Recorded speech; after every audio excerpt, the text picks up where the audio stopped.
ஓம் சாந்தி. எல்லோரும் சந்தோஷமாக இருக்கிறீங்களா? பாதிரியார் அகத்தியன் அவர்கள் நம்ம சேனலில் அவர் பேசியும் இருக்கிறாரு. அற்புதமான மனிதர். கடவுள் மேலே ரொம்ப அன்பு கொண்ட கிறிஸ்தவரும் கூட. ஆனால் அவர் கூட பேசும்போது எனக்கு ஒரு விஷயம் தோணுது, எல்லாருக்குமே தோன்றும். அது என்ன அப்படின்னா, கடவுள் மேலே அவர் வச்சிருக்கிற அன்பை விட அதிகமாக ஒரு விஷயம் அவருடைய மைண்டை ரொம்ப ஆக்குப்பை பண்ணுது அப்படின்னு தோணுச்சு. அதை அந்த பேட்டியில் அதில் தான் முடிச்சிருப்பார். என்னை ஒரு கேள்வி கேட்டுக்கிட்டே இருந்திருப்பார். எனக்கு சரியே தெரில. பட் அதுக்கு நான் பதில் சொல்ல ஆரம்பித்தேன் அப்படின்னா அது ஒரு வாதம் மாதிரி போயிடும். ஸோ நம்முடைய லட்சியம் இறைவனுடைய ஞானத்தை கொடுப்பது தான். ஸோ அதை கொடுத்தாச்சு. அது என்னென்னா சிம்பிளாக, சரி இது அப்புறம் சொல்கிறேன். அதனால் அது கொடுத்தாச்சு. அதுக்கப்புறம் அப்படியே அவர் கேட்டுட்டு இருந்தார். அதுக்கப்புறம் அவரே வச்சிட்டார். ஸோ ரொம்ப பெரிய இன்டர்வியூ, ஆனால் ரொம்ப சூப்பராக இருக்கும். அவசியம் பாருங்கள். அது வேணால் டிஸ்கிரிப்ஷனில் அந்த இன்டர்வியூ போடுறோம். இப்போ இந்த ஜான் ஜபராஜ் பிரச்சனை பற்றி சில நேர்காணலில் சகோதரர் அகத்தியன் அவர்கள் அப்படியே பேசிகிட்டு இருக்கும்போது ஒரு விஷயத்தை திரும்ப நிறைய இன்டர்வியூவில் அது பார்க்க முடிஞ்சுது. அது என்ன அப்படின்னா, இந்த கெட்டதை கடவுளை அனுமதிக்கிறாரு, ஏதோ ஒரு காரணத்துக்காக தான் கடவுளை அனுமதிக்கிறார் அப்படின்னு எனக்கு தோணுது அப்படின்றாங்க. ஸோ அப்போ ஆங்கர் கம்முன்னு இருக்க மாட்டாங்களே, என்ன கெட்டதை போய் அதிர்ச்சி சொல்கிறீங்களா அப்படின்ட்டு அதையும் கேட்குறாங்க. கேட்கும்போது டக்குன்னு அது அப்படி கிடையாது. ஆரம்பத்திலே பார்த்திங்கன்னா நிறைய பேர் பைபிளில் இந்த மாதிரி சறுக்கி வர்றதை பார்க்குறோம். அதை கடவுள் அனுமதிக்கிறார். ஸோ அதன் மூலமாக ஒரு பெரிய காரியத்தை அவர் செய்கிறார் அப்படின்னு சொல்லியிருந்தார். இது மிக அற்புதமான புரிதல். இது அவருடைய வாயிலிருந்தே வந்தது. எனக்கு ரொம்ப சந்தோஷம். ஏன்னா அவர் நம்ம சேனலில் அவர் பேசும்போது அவர் கேட்ட கேள்விக்கு அவர் சொல்கிற இந்த விஷயந்தான் கரெக்டான பதிலாக இருந்திருக்கும். வேறு எதை சொல்லியிருந்தாலும் அது ஒரு டிபேட் மாதிரி போயிருக்கும். ஸோ என்ன அவர் ரொம்ப அப்சஸ்டாக, கடவுளை விட அதிகமாக ஒரு அப்சஸ்டாக எதில் இருக்கிறார் அப்படின்னா, அந்த ஜாதி பிரிவினை, ஜாதி இருக்கக்கூடாது அப்படிங்கிறது அவருடைய மைண்டில் ஆழமாக பதிஞ்சிருச்சு. ஸோ அதனால் ஜாதி மறுப்பாளர் கிறிஸ்தவர்கள்னு ஏதோ ஒரு இயக்கம் கூட அவர் ஆரம்பிச்சிருக்காரு. அவருடைய பேச்சை கேட்டு நிறைய பேர் மாறி இருக்கிறாங்க அப்படிங்கிறதும் அவர் சொல்லியிருக்காரு. அதுக்கு ஒரு வெப்சைட்டே கூட க்ரியேட் பண்ணியிருக்கிறார். ஸோ அப்போ அந்த இன்டர்வியூவில் கூட நான் கேட்டிருப்பேன், என்னென்னா இதை மீறி கடவுளை பற்றியே நீங்கள் அதிகமாக போதிக்கணும்னு தோணுது. ஏன்னா இதை செய்கிறதுக்கு நிறைய பேர் இருக்கிறாங்க, நிறைய இயக்கம் இருக்குது அப்படின்னு தோணுச்சு. பட் இருந்தாலும் அவர் கடைசியில் இதையே தான் வச்சு திரும்ப கேட்கும்போது எனக்கும் அப்போ என்ன சொல்லணும்னு தெரியல, அப்படியே விட்டுட்டேன். ஸோ அப்போ என்னென்னா, அந்த ஜாதிகளை ஒழிக்கணும், கிறிஸ்தவர்கள், குறிப்பாக அவர் கிறிஸ்தவர்களை வச்சு தான் சொல்கிறாரு. கிறிஸ்தவர்கள் மத்தியில் நாடார் கிறிஸ்தவர்கள், அப்படி ஒரு ஜாதிக்கும் கிறிஸ்தவர்கள், சர்ச்சே அப்படி இருக்குது அப்படின்ட்டு அதை சொல்லியிருந்தார். இங்கே என்னென்னா, அந்த பிரிவினை பார்த்தா அவங்க எப்படி கிறிஸ்தவர்களாக இருக்க முடியும் அப்படின்னு சொல்லியிருப்பார். இப்போ என்னென்னா, ஒரு பிரச்சனை வருது, ஜான் ஜபராஜுக்கு ஒரு பிரச்சனை வருது. ஸோ அவர் தப்பு பண்ணாரா பண்ணலையோ அது நமக்கு தெரியாது. பட் அப்படியே பண்ணியிருந்தாலும் அதையும் கடவுளை அனுமதிக்கிறார். ஏதோ ஒரு காரணத்திற்காக அது நடக்குது அப்படின்னு சொல்கிறார் இல்லையா? ஸோ அப்போ எப்படிப்பட்ட ஒரு பிரச்சனையும் கடவுள் அனுமதிக்கிறார் அப்படின்னும் பொழுது நிறைய பாலியல் குற்றங்கள் பைபிளில் இருக்கும். ஸோ அதையே தாவீது அது மாதிரி தவறு பண்ணியிருப்பான், சாலமன் பண்ணியிருப்பான், இது மாதிரி நிறைய பேர் பண்ணியிருப்பாங்க. ஸோ இதையெல்லாம் கடவுள் அனுமதிக்கும் பொழுது, கடவுளுடைய அனுமதி பெற்று தானே இதெல்லாம் நடக்குது அப்படின்னா, ஜாதி மட்டும் கடவுளை அனுமதித்திருக்க மாட்டாரா இல்லையா? ஏன்னா இப்போ ஜாதின்றது ஒரு பிரிவினை அப்படிங்கிறது தான் பிரச்சனை. இப்போ ஜாதி பிரச்சனை கிடையாது. அதை வைத்து ஒருத்தர் நான் உயர்ந்தவன் நீ தாழ்ந்தவன் அவங்கள மட்டம் தட்டினா அது பிரச்சனை இல்லையா? இப்போ ஒரு ஆஃபீஸ் இருக்குது அப்படின்னா மேனேஜரே இருக்கக்கூடாது, அவங்களுக்கு கீழே வேலை செய்கிறவங்க இருக்கக்கூடாது. இது ஒரு பிரிவினை ஏற்படுத்துது அப்படின்னா அது எப்படி கரெக்டாக இருக்க முடியும் இல்லையா? அது அப்படி தான் இருக்கணும். ஆனால் அதை வைத்து துஷ்பிரயோகம் செஞ்சு கீழே இருக்கிறவங்கள ரொம்ப மட்டம் தட்டக்கூடாதுன்றது அது நியாயமானது. ஆனால் அப்படி ஒரு போஸ்ட்டே இருக்கக்கூடாது அப்படிங்கிற மாதிரி. ஸோ இப்போ வந்து ஜாதிக்கு வேலை இல்லாமல் இருக்கலாம். ஆனால் அந்த காலத்தில் பார்த்திங்கன்னா அது தொழில் இல்லையா? இப்போ ஒரு மண்பானை செய்கிறவங்க பார்த்திங்கன்னா அது ஒரு ஏரியாவில் இருப்பாங்க. ஜென்ரலாக பார்த்திங்கன்னா ஒரு ஜாதிக்காரங்களும் ஒவ்வொரு ஏரியாவில் இருப்பாங்க. ஸோ அப்போ உங்களுக்கு எது தேவையோ அந்த ஏரியாவுக்கு போனால் அந்த நபர்கள் எப்போவுமே இருப்பாங்க. ஸோ அப்படி இருந்தது. பட் இப்போ உலகம் வந்து வேறு மாறி போச்சு. யாருக்குமே வேலை இல்லாத நிலை வந்துடுச்சு இல்லை? எல்லாம் படித்து வேலை கிடைக்கும்னு நினச்சி இப்போ பார்த்திங்கன்னா எல்லா ஐடி கம்பெனிலேருந்து எல்லாத்தையும் துரத்துகிற நிலை. ஏன்னா இப்போ உலக அழிவை நோக்கி போயிட்டு இருக்குது. அவங்க ரிசெஷனை நோக்கி போயிட்டு இருக்குன்றாங்க. உலக அழிவே வரப்போகுது அப்படிங்கிறது நமக்கு தெரியும். அதைத்தான் நம்ம சொல்கிறோம் செய்தியாக. அது என்ன செய்தி அப்படின்னா, இந்த பூமி 5000 வருட காலச்சக்கரத்தில் இயங்கிட்டு இருக்குது. இதை ஒரு கல்பம்னு சொல்லுவாங்க. இதில் முதல் பாதி சொர்க்கம், அடுத்த பாதி நரகம். இந்த 5000 வருடத்தின் இறுதியில், அதாவது இந்த கலியுகத்தின் கடைசின்னு ஒரு வருடம் இறைவன் வரார். ஏன்னா இதை அகத்தியன் அவர்களுடைய நேர்காணலில் சொல்லும்போது 2 பார்ட்டாக பண்ணியிருப்போம். ஒன்று வீடியோவில் இருப்போம், நெட்டு ஒர்க் ஆகலைன்ட்டு அதுவே 1.5 மணி நேரம் வீடியோவோ ஏதோ. அதுக்கப்புறம் 1 மணி நேரம் ஃபோனில் பேசி வெறும் ஆடியோ மட்டும் போட்டிருப்போம். அதில் தான் அவருக்கு இந்த ஞானத்தை கொடுத்துருப்பேன். ஃபோட்டோ வச்சு சொல்லியிருக்க மாட்டேன். ஸோ இப்போ சகோதரர் பார்த்தாருன்னா இது மேபி புரியறதுக்கு வாய்ப்பு இருக்குது. ஸோ அப்போ சொர்க்கமாக தான் இந்த பூமி இருக்குது ஆரம்பத்தில். அங்கே இருக்கக்கூடிய மனிதர்களுக்கு இயேசு சொன்ன மாதிரி குழந்தைகள் மாதிரி, கரெக்டாக சொல்லலாம் குழந்தைகளை விட பரிசுத்தமாக இருப்பாங்க. பிறக்கும்போதே பாவியாக தான் பிறக்கிறான் அப்படின்னு பைபிளில் சொல்லுதுன்ட்டு அகத்தியன் அவர்கள் அடிக்கடி சொல்லுவாங்க. அது வந்து இப்போ தான் உண்மை, எப்பவும் கிடையாது. ஏன்னா சொர்க்கத்தில் குழந்தையாக பிறக்கும்போது மட்டும் இல்லை, வளரும்போதும், திருமண வயது வரும்போதும், அதை கடந்த போதும், வயதாகி இறக்கிற வரைக்குமே அவங்க பரிசுத்தமாகவே இருப்பாங்க. காமம், கோபம், பற்று, பேராசை, அகங்காரம்னா என்னன்னே தெரியாது. அப்போ எப்படி குழந்தை பிறக்கும்? பிறக்குமா குழந்தை? பிறக்கும். ஆனால் காமத்தினால் கிடையாது. கணவனும் மனைவியும் நமக்கு ஒரு வாரிசு வேணும்னு நினைக்கும்போது மனைவி கர்ப்பம் வருவாள்.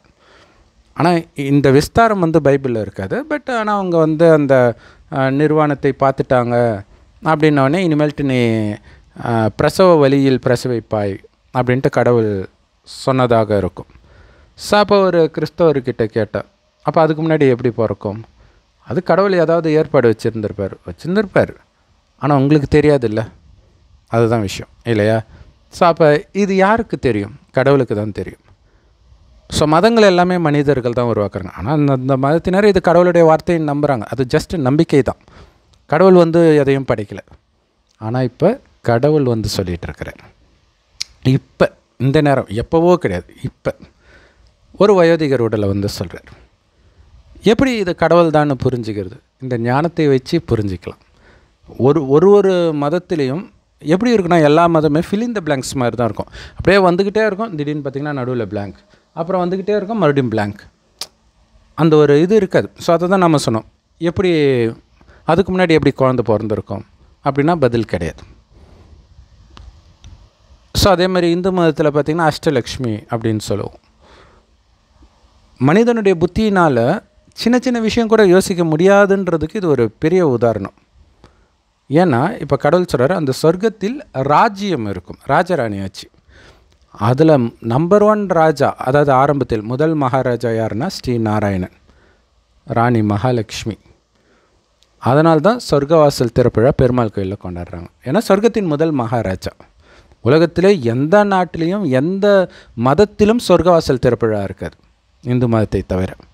காரணம் இதே பாரத பூமி தான் சொர்க்கமாக இருந்துச்சு. மற்ற எதுவுமே இருக்காது, எல்லாமே கடலுக்கு கீழே போய் இருக்கும் முதல் 2500 வருஷத்துக்கு. ஸோ அதனால தான் இந்தியாவிலேருந்து தானே கொள்ளையடிச்சிட்டு போகிறாங்க எல்லாம். நாமளாக போய் வெளிலேருந்து கொள்ளையடிச்சிட்டு வந்தோம் இல்லையா? ஸோ அப்போ எப்படி இருந்துச்சுன்னா கடவுள் கொடுத்தது அப்படி இருக்குது. ஸோ பூமிக்கு மேலேயே செடி மாதிரி இருக்கும் தங்கம், அப்படியே மேலேருந்து எடுத்துகிட்டு வருவாங்க அப்படின்ட்டு பைபிளில் இருக்கிறதா ஒரு பாதிரியார் சொன்னார். அப்படித்தான் இருக்கும் சொர்க்கம். எல்லாம் நிரம்பி இருக்கும். போய் கஷ்டப்பட்டு அந்த சுரங்கத்தில் போய் எடுத்துகிட்டு வர தேவையில்லை. அதெல்லாம் இப்போ நடந்துகிட்டு இருக்குது. அப்போல்லாம் எல்லாமே நிரம்பி இருக்கும்ன்றார். ஸோ தங்க செங்கற்களால் கட்டப்பட்ட மாட மாளிகையில் இருப்பாங்க சொர்க்கத்தில். இப்போ என்னென்னா, அந்த நாராயணன்றது ராஜ பதவியுடைய பேர். அது வந்து திருமணமான பிறகு தான் ராஜ பதவி கிடைக்கும். அதுக்கு முன்னாடி அவங்களுக்கு வேறு பேர் இருக்கும். 1ஆம் பல்லவன் 2ஆம் பல்லவன் அப்படிங்கிறது பதவியுடைய பேர். அந்த மாதிரி 1ஆம் நாராயணன் 2ஆம் நாராயணன் இப்படி வரும். ஸோ அப்போ அந்த முதல் நாராயணனுடைய இளமை பருவத்தின் பெயர் தான் ஸ்ரீகிருஷ்ணர். மகாபாரதத்தில் போட்டிருக்கிற மாதிரி கிருஷ்ணர் வந்து ராதையை லவ் பண்ணார், வெண்ணையை திருடினார், இப்படிலாம் எதுவுமே நடக்கலை. கிருஷ்ணர் இருந்தார், இயேசு இருந்தார். பைபிளில் பார்க்குற இயேசுவோடைய கதை இயேசுவோட கதை கிடையாது. நீங்கள் பார்த்தீங்கன்னா அது கிருஷ்ணருடைய கதையாக இருக்கும். அதுவும் ஒரிஜினல் கிருஷ்ணருடைய கதை கிடையாது, மகாபாரதத்தின் கதையாக இருக்கும். அதே தான் குரானில் இருக்கும். எல்லாத்துடைய சாரம் பாருங்கள், துரத்தி விட்டுருவாங்க, காட்டில் சுற்றிட்டு இருப்பாங்க, மறுபடியும் இங்கே ராஜ்யத்தை அடைய வருவார். அவங்க பாலாரும் தேனாரும் உள்ள இடத்துக்கு போவாங்க. ஆனால் உண்மையிலே அங்கே அப்படி இருக்காது. அங்கேயும் மறுபடியும் பாவம் செய்கிற மாதிரி இருக்கும். அப்படின்னா அங்கே ஆக்சுவலாக கரெக்டாக சொல்லணும், பைபிளில் வர ஒரு கதையும் பழைய ஏற்பாடில் நிறைய கதைகள் இருக்கும். ஒரு புஸ்தகமும் ஒவ்வொரு கதையாக இருக்கும். சில இடங்களில் ஒவ்வொரு அதிகாரமுமே ஒவ்வொரு கதையாக இருக்கும். அந்த ஒரு கதையுமே பார்த்திங்கன்னா இந்த 5000 வருட காலச்சக்கரத்தை தான் குறிக்கும். அப்போ சொர்க்கத்தில் 2500 வருடம் இருந்த மனிதர்கள் தான் தெய்வீக குணம் நிரம்பியதாக இருந்ததுனால அவங்கள தேவதைன்னு சொல்கிறோம். தெய்வம்னு அவங்கள தான் நரகத்தில் கோயில் கட்டி கும்பிட்றோம். நீங்கள் இந்து புராண கதைகள்லாம் பார்த்தீங்கன்னா பாதாள லோகத்தின் தேவி பார்த்திங்கன்னா அம்மனை தான் வணங்கிட்டு இருப்பாங்க. இப்போ தானே நம்ம வணங்கிட்டு இருக்கிறோம். பக்தியே நரகத்தில் தான், சொர்க்கத்தில் கிடையாது. ஏன்னா நாம் யாரை தெய்வம்னு நினைக்கிறோமோ அவங்க உயிரோட்டமாக இருப்பாங்க. அவங்க என்ன, அவங்க நாம் தான் அப்படி இருந்தோம் அப்படிங்கிற விஷயத்தையே மறந்து காமம் கோபம் பற்று பேராசை அகங்காரத்தில் எப்போ மூழ்க ஆரம்பிக்கிறோமோ அப்போ இந்த பூமி நரகமாகுது. எதனால் மூழ்கிறோம் அப்படிங்கிற விஷயம் இப்போ தெரிஞ்சே ஆகணும். ஆனால் தெரியாது. யாருக்கு தெரியும்? கடவுளுக்கு தான் தெரியும். ஏன் தெரியணும்? ஏன்னா இந்த காலச்சக்கரம் இருக்குது பார்த்திங்களா, சொர்க்கம் தானாக நரகம் ஆகிடும். பழசான நரகம்தான். மனிதனுக்குள்ளே தானாகவே அசுரகுணம் போக போக வருது. ஆனால் இப்போ அசுரகுணத்தை அழித்து தெய்வீக குணம் வரணும். அசுரகுணம்னா ஒன்றும் இல்லை, காமம் கோபம் பற்று பேராசை அகங்காரம். இந்த 5 விகாரம் ஆணிடமும் இதே 5 விகாரம் பெண்ணிடம் உள்ள இணைந்த ரூபந்தான் 10 தலை ராவணன். எல்லாருக்குள்ளேயும் இருக்கிறான். அவனை தான் சாத்தான் மாயா அப்படிலாம் சொல்கிறது. அவனை அழிக்கணும். சாத்தான் பிசாசு இதெல்லாம் கிறிஸ்தவர்களுக்கு சொல்லுவாங்க. ஆனால் யார் சாத்தான்னா தெரியாது, என்ன சாத்தான்னா தெரியாது. இயேசு பாவத்தை என்ன கழுவிட்டார்ப்பா, என்னுடைய பாவத்தை எல்லாம் அழிச்சிட்டார்ப்பா, அது எனக்கு ரொம்ப பிடிக்கும்பா. பாதிரியார் அகத்தியன் அவர்களுடைய அடிப்படை நம்பிக்கை, அது கிறிஸ்தவர்களுடைய அடிப்படை நம்பிக்கை இதுதான். ஸோ அதைத்தான் அவரும் சொல்கிறார். எனக்கு ஏன் பிடிக்கும்னா என்னுடைய பாவத்தை ஒருத்தர் கழுவிட்டார். எனக்கு சின்ன வயசுலேயே இங்கிலீஷ் வார்த்தையார் சொல்கிறார், நம்ம பாவத்தை கழுவுறதுக்காக யாராவது இறந்துட்டாரா, உன் பாவத்தை எப்படி இன்னொருத்தன் கழுவான் இல்லையா? ஆக்சுவலாக இப்படி பேசியிருக்கலாம். இது வாதம் மாதிரி இருக்கும். நம்ம வாதம் பண்ணுறதுக்காக அவர் கூப்பிடல இல்லை, அது நம்ம தனியாக பேசும்போது பேசிக்கலாம். அப்போ என்ன அப்படின்னா, அவனவன் சிலுவை அவனவன் தான் சுமக்க வேண்டும், அதே பைபிளில் தானே இருக்குது. ஸோ பைபிளில் எப்படி முரண்பாடு வருது பார்த்தீங்களா? நீங்கள் பார்க்க தெரியும். பைபிள்லேயும் இருக்கும், குரான்லேயும் இருக்கும். இந்து மதத்தை பொறுத்த வரைக்கும் நான் யாரும் படிக்கிறது கிடையாது இல்லையா? ஏன்னா எல்லாமே அழகாக சீரியலாக எடுத்துட்டாங்க. பைபிளோ குரானையோ உங்களால் சீரியலாக எடுக்க முடியாது. நீங்கள் போய் பாருங்களாம், படமே இருக்கும். ஒரு புஸ்தகமும் ஒரு படமாக இருக்கும். அதுவே ஏதோ ஒருத்தர் சொல்லிக்கிட்டே இருந்தால் அப்படி தான் அதை போடவே முடியும், இல்லைன்னா புரியாது. ஆனால் இது அழகாக ஒருத்தருடைய கதை, ஒரே கதை, ராமருடைய கதை அப்படின்ட்டு ஃப்ளோவாக வரும்போது அதை படம் எடுக்க முடியும். இதை மற்ற எடுக்க முடியாது. வேணால் இயேசுவை மட்டும் தனியாக ஒரு படமாக எடுக்கலாமே தவிர அது எடுத்துருக்குறாங்க. மற்றபடி ஃபுல் பைபிளையும் எடுக்க முடியாது. ஆனால் ராமாயணம் பொறுத்த வரைக்கும் சீரியலாக இருக்குது, மகாபாரதம் சீரியலாக இருக்குது. ஸோ அதை பார்க்குறோம். அதில் பார்த்திங்கன்னா ராமர் அந்த ராஜ்யத்தை விட்டு துரத்துறாங்க. அங்கே என்ன மெயின் சாரம் அப்படின்னா, சுகபோகமாக இருந்தவர்கள் இழக்கிறது தான் அங்கே காட்டுக்கு துரத்துறாங்க. அனைத்தையும் இழந்துட்டு இன்றைக்கி பாருங்கள், காசுக்காக வெளிநாட்டில் போய் வேலை செய்கிறோம், அல்லது வேறு ஊரில் போய் வேலை செய்கிறோம். இதுவே ஒரு நாடோடி வாழ்க்கை தான். இப்போ அனைத்தையும் இழந்துட்டோம். விதவிதமான நோய்கள், கொரோனா எல்லாம் வந்துச்சு இல்லையா? அதுலேயும் பைபிளையும் பார்த்திங்கன்னா கொள்ளை நோய் வரும், என்னென்னமோ வரும். இப்போ கடைசி 100 வருடம் இறைவன் ஒரு வயோதிகர் உடலில் அவரை பற்றிய அறிமுகத்தை சொல்கிறார். அல்லாவின் வழி அல்லாவிடம் மட்டுமே இருக்கிறதுன்னு குரானில் இருக்கும். ஸோ அவர் இந்த ஞானத்தை சொல்கிறார். என்ன சொல்கிறார் அப்படின்னா இதில் இன்னொரு முக்கியமான விஷயம் சொல்லணும். சகோதரர் அகத்தியன் அவர்கள் வந்து சமீபத்தில் நான் முஸ்லீமாக மாற போகிறேன், அங்கே தான் மதப்பிரிவினை இல்லை. மொத்தத்தில் மதப்பிரிவினை வந்து அவரை பிடிச்சி இழுத்துடுச்சு. அவ்வளோ அந்த கடவுள் மேலே அன்பு இருந்து பைபிளெல்லாம் தெரிந்தாலும் அந்த மதம் இல்லை, ஜாதி பிரிவினை, இது இருக்கக்கூடாது இது இருக்கக்கூடாது. ஒரு மதம் அதில் சொல்லப்பட்ட விஷயத்தினால நம்ம கவர்ந்து போகணுமே தவிர அதுக்கு முன்னாடி இருந்த மதத்தில் ஒரு வீக்னஸ் இருக்குது, அதனால் நான் வெளியில் வரேன் அப்படின்னா, அப்படி நம்ம எப்போவுமே எங்கே தெரியுமா போவோம்? அதை விட கீழான மதத்துக்கு தான் போவோம். யாராவது ஐயரா மாறிட்டேன் அப்படின்னு நீங்கள் சொல்லி பார்த்துருக்குறீங்களா? ஏன்னா இந்து மதம் ஃபஸ்ட்டே வர்றது, ஆனால் அது கூட ஃபஸ்ட்டு கிடையாது. சொர்க்கத்தில் ஆதி சனாதன தேவி தேவதா தர்மம், அது மதம் தான். ஆனால் அதை மதம்னு சொல்ல வேண்டிய அவசியம் இல்லாத அளவிற்கு அங்கே வேறு எந்த மதமும் கிடையாது. வேறு மதம் இருந்தால் தானே இது ஒரு மதம்னு சொல்லலாம். அதனால் அது அவங்களுக்கே தெரியாது. இப்போ கடவுள் சொல்லும்போது தான் தெரியும், ஆதியில் தோன்றியதால் ஆதி சனாதனத்தில் வர ஆதி. அது சனாதனம்னா என்றென்றைக்கும் இருக்கக்கூடியது. ஏன்னா ஒன்ஸ் வந்துட்டால் அந்த ஆத்மா கடைசி வரைக்கும் இருக்கும். உலகம் அழியும் போது தான் மேலே போகும், மறுபடியும் ஃபஸ்ட்டே வந்துடும். ஏன்னா இந்த 5,000 வருட கால சக்கரத்தில் என்ன நடக்குதோ அதே தான் திரும்ப திரும்ப நடக்கும். அப்போ ஆரம்பத்தில் வருது தெய்வீக குணமுடைய தர்மம், அதனால் தேவதை தர்மம். அது பிற்காலத்தில் இங்கே வரும்போது இன்னொரு விஷயம் என்னென்னா, பிராமணர்களும் வெளியிலேருந்து வந்தாங்க அப்படின்னு கிளப்பி விட்டாங்க. யார் கிளப்பி விட்டாங்கன்னா, மற்ற மதங்கள் இங்கேருந்து வருதுன்னு சொன்னோன்னா இவங்க கடுப்பாக இப்போடா இந்து மதம் அழியாமல் இருக்கிறது காரணமே பிராமணர்கள் தான் அப்படின்ற ஒரு நம்பிக்கை. அவங்க அதை அழிச்சிட்டா இந்து மதத்தை அழிச்சிடலாம், அதுக்காக தான் ஜாதி எதிர்க்கிறது, வேறு எதுக்காகவும் கிடையாது இல்லையா? ஸோ அதனால் அவங்க வெளியிலேருந்து வந்துட்டாங்க அப்படின்றாங்க. பிராமணர்கள் திடீர்னு இருக்காங்க, அவங்க ஏற்கனவே அதாவது ஒரு 3000 வருடத்திற்குள்ளே தான் இந்த சாமி சிலைகள் இதெல்லாம் கிடைக்கிது. அப்போ திடீர்னு எங்கேருந்து வந்திருக்கோம்? அப்போ பிராமணர்கள்னால் சாமி கும்பிடாமல் இருக்க மாட்டாங்க. அப்போ சாமி வரும்போது தான் அவங்களும் வந்திருப்பாங்க. அப்போ இங்கே கிடையாது, அப்போ எங்கேருந்தோ வந்திருப்பாங்க அப்படின்ட்டு இவங்க ஒரு கதையை உருவாக்குறாங்க. ஆனால் இவங்களுக்கு தெரியாத விஷயம் என்னென்னா, சொர்க்கத்தில் யாரும் சாமி கும்பிட மாட்டாங்க.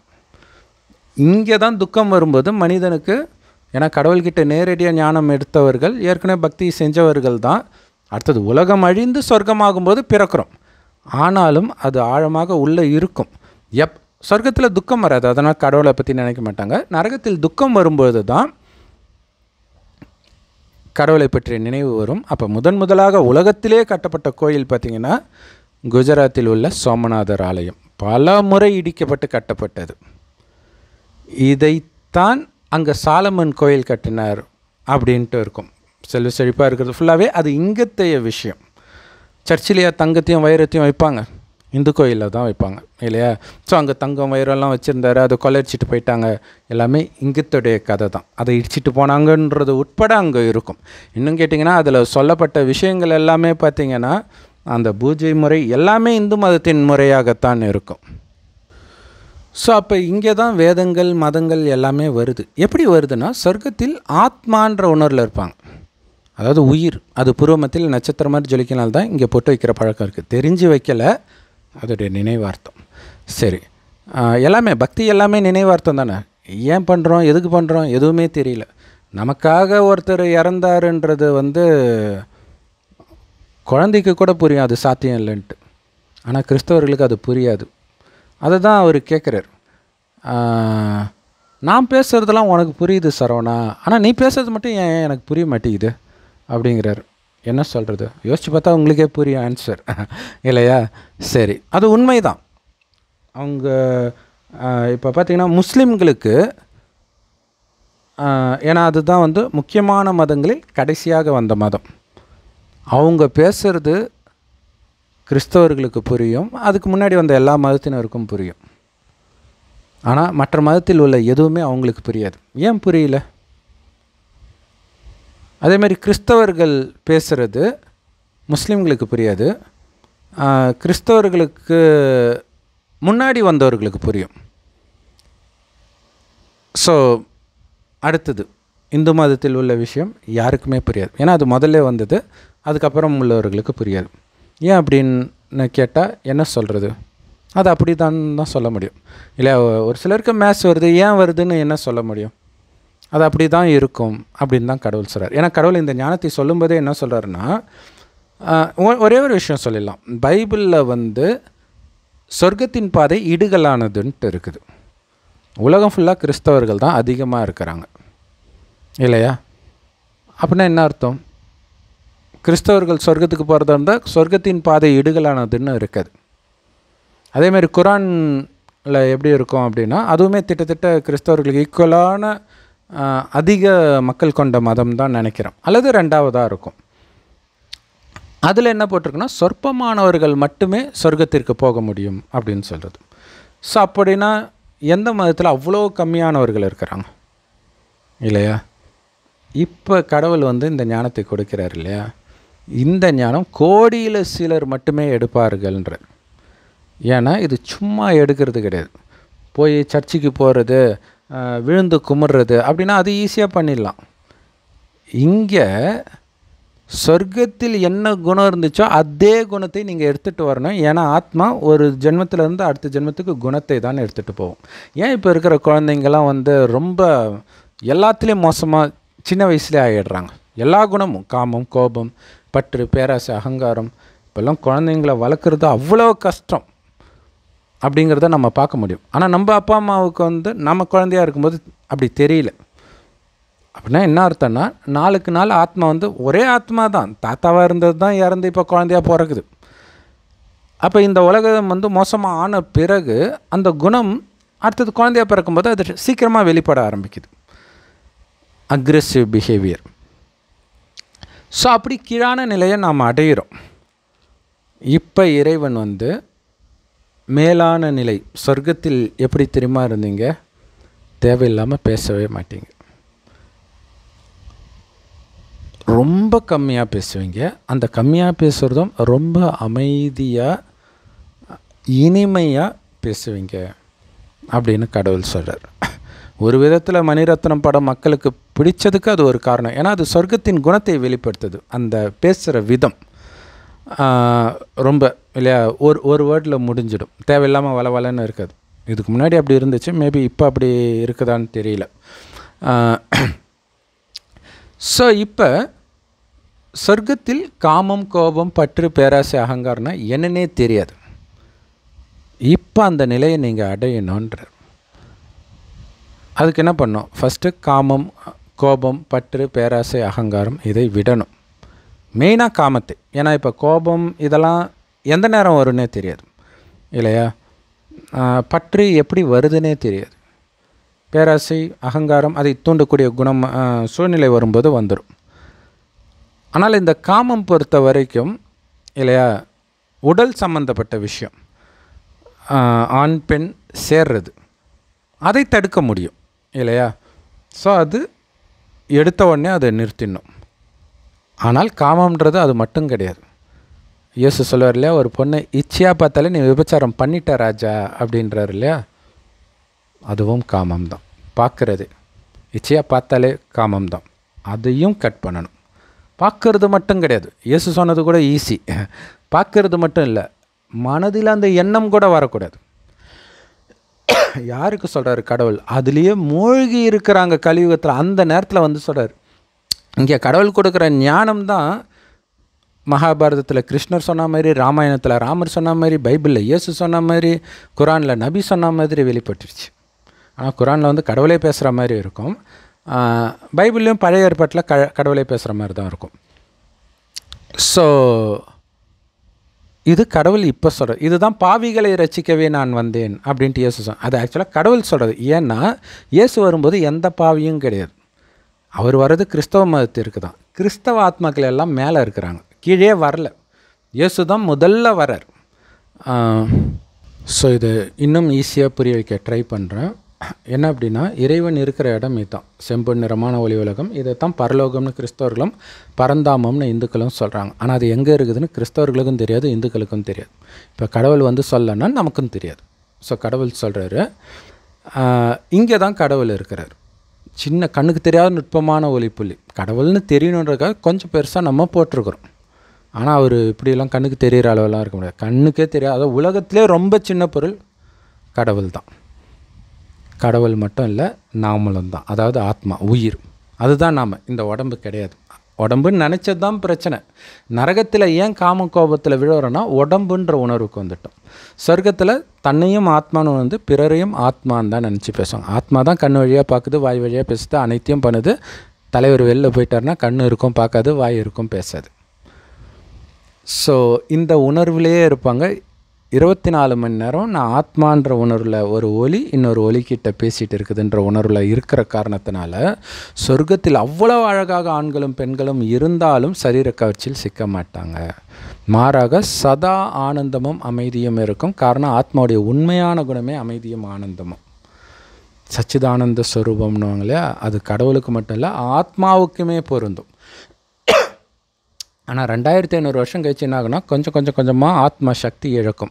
இழக்க என்ன ஆகுனா ஒரு டைமுக்கு மேலே வெளி உலக கவர்ச்சியில் புத்தி மயங்க ஆரம்பிக்கும். ஸோ முதல் மயக்கமே காமம் தான்.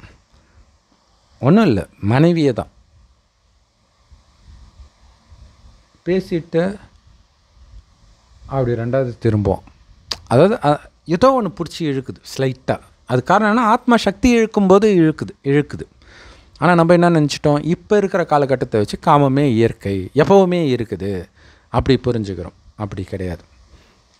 முதல் 2500 வருஷம் இல்லாததுனால தான் அவங்களை கோயில் கட்டி கும்பிட்றோம். இந்த சொர்க்கத்தில் வாழ்ந்த தேவதைகளுடைய நினைவாக தான் அங்கே ஒரே ஒரு இயேசு வச்சுட்டாங்க. காமம் இல்லாமல் பிறந்தார். அவர் காமம் இல்லாமல் பிறக்கலை. ஏன்னா காமம் இல்லாமல் பிறந்தால் அதுக்கு பேர் நரகமே கிடையாது. கடந்த 2500 வருடம் நரகம். அவர் 2000 வருஷம் முன்னாடி தான் பிறந்திருக்கிறார். அப்போ பரிசுத்தமாக பிறந்தது இயேசு கிடையாது. இயேசு உடம்புல ஒருத்தர் வந்தார் இல்லையா, பரிசுத்த ஆவின்றாங்க இல்லையா, அது என்னென்னா மேலேருந்து வரக்கூடிய ஒரு ஆத்மா. அந்த ஆத்மாவைத்தான் அவங்க பரிசுத்த ஆவின்றாங்க. அது பரிசுத்த ஆத்மா கரெக்டாக சொல்லணுன்னா. அது அவருடைய உடம்புக்குள்ளே வந்து ஞானத்தை சொல்லிச்சே தவிர இயேசு சொல்லலை. அது அவரே சொல்கிறார், எதுவுமே நான் சொல்லப்பா, உள்ளே இருந்துட்டு ஒருத்தர் சொல்கிறாருன்ட்டு. அதெல்லாம் ஒன்றும் புரியல. நான் அவரை கடவுளாக வணங்கிக்கிறேன். இயேசு இருந்தார் இல்லை அதை பற்றிலாம் எனக்கு கவலை இல்லைப்பா, கற்பனையாக கூட இருக்கட்டும், எனக்காக அவர் உயிரை விட்டுருக்கிறார் அப்படின்னு நான் நம்புகிறேன். எனக்கு அது வந்து ஒரு ஆறுதலை கொடுக்குது. அதனால் நான் கும்பிட்றேன்.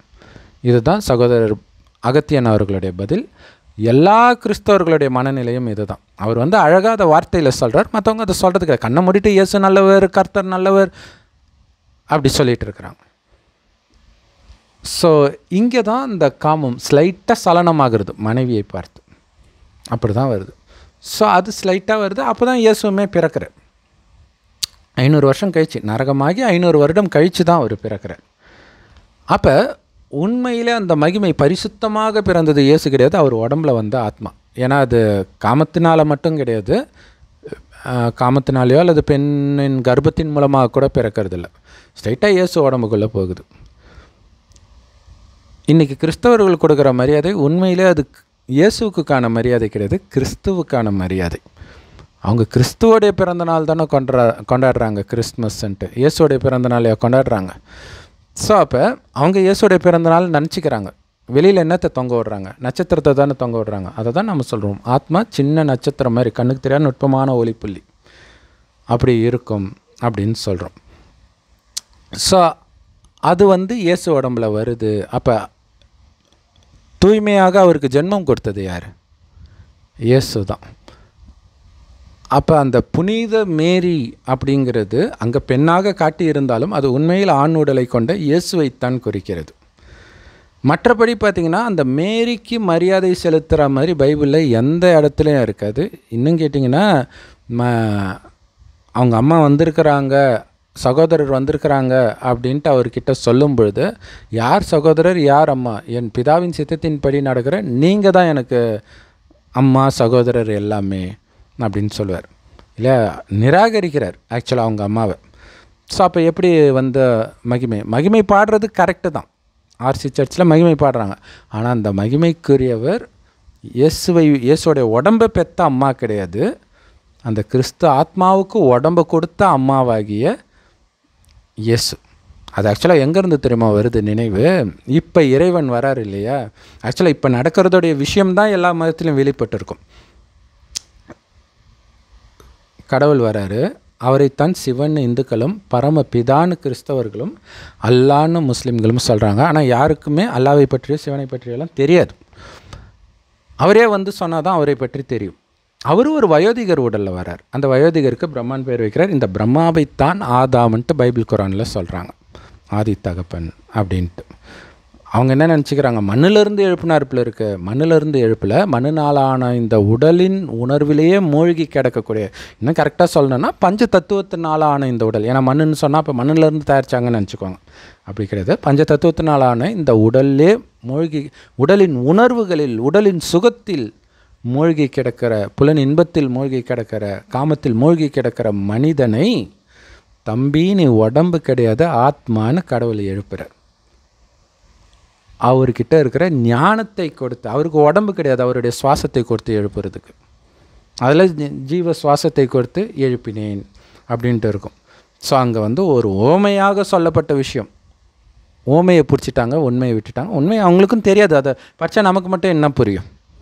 அதாவது இப்போ வந்து பைபிளை படிக்கும்போது அப்படி ஒரு ஆனந்தம் இருக்கும், குரானை படிக்கும்போதும் அப்படி தான் இருக்கும். இப்போ பிரம்மகுமாரிகள் ஞானத்தை கேட்டுட்டு கேட்காம படித்தோன்னு வச்சுக்கோங்களேன், ஒன்றுமே புரியாது. கிறிஸ்தவர்கள் முஸ்லீம்கள் பைபிளை வந்து புரிஞ்சுக்கிறாங்களா? முஸ்லீம்களும் கிறிஸ்தவர்களும் அடிக்கடி வாதம் பண்ணுவாங்க. இவன் பார்த்தா அவங்க வந்து பைபிள் வந்து ஆபாச புத்தகம் அப்படி இப்படின்னுவாங்க. ஒரு சில கதைகள் இருக்கும், அதுக்கு பின்னாடி ரகசியம் இருக்குது, பட் அது அவங்களுக்கு தெரியாது. அதேமாதிரி அவங்க வந்து முகமது நபியை அட்டாக் பண்ண ஆரம்பிப்பாங்க. முகமது நபி கதை நானும் படித்தது கிடையாது, ஏன்னா குரான் தானே அவங்க புனித குரான் சொல்கிறாங்க. ஸோ அதுவே போதும் அப்படின்ட்டு அதை தான் படிச்சுட்டு இருக்கிறோம். பார்ப்போம், டைம் இருந்தால் அது படிக்கலாம்.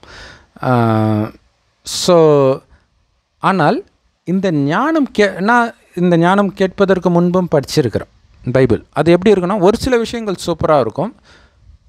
இது மாதிரி தான், இப்போ நீங்கள் பஸ்ஸில் ஹைவேஸில் போகிறீங்கன்னு வச்சுக்கோங்க, சென்னையிலேருந்து கன்னியாகுமரி, அந்த ஊர் வரும்போது நல்லாயிருக்கும். அதுக்கப்புறம் பார்த்தா வெறும் கட்டாந்தரையாக இருக்கும்.